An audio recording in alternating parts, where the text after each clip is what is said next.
যেই তোমাদের প্রশ্নের যে গঠন থাকবে, তো সেই কোশ্চেন প্যাটার্নের কিরকম কোশ্চেন আসতে পারে, কিংবা তোমাদের সিলেবাসে তোমাদের যে সিলেবাস রয়েছে পুঙ্খানুপুঙ্খভাবে কিন্তু তোমাদের সামনে আমি উপস্থাপন করব।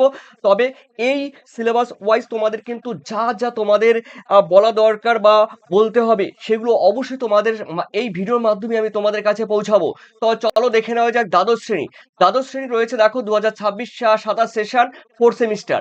দেখো বিষয় ভূগোল, আর কোর্স বা কোড নাম্বার তোমরা জানো।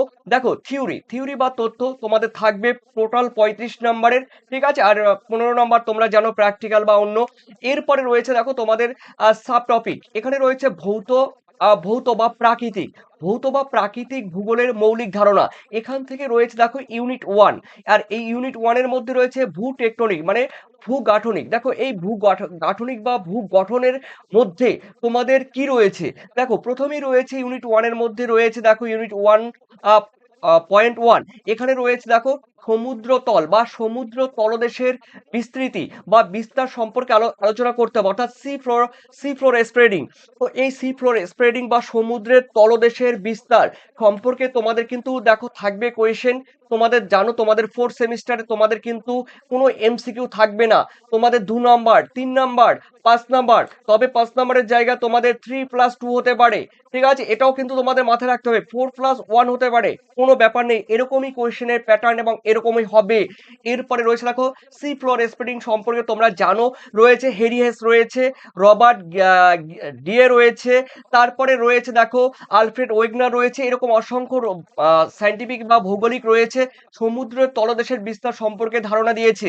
তারপর রয়েছে দেখো প্লেট টেকটনিক রয়েছে, টুজো উইলসন রয়েছে, ঠিক আছে।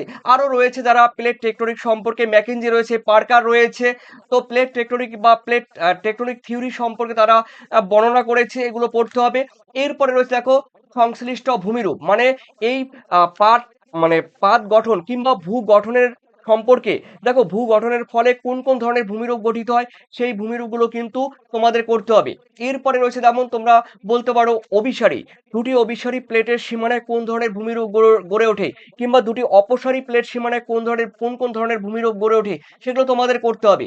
এরপরে রয়েছে তোমাদের দেখো তোমাদের ইউনিট 2। দেখো ভূ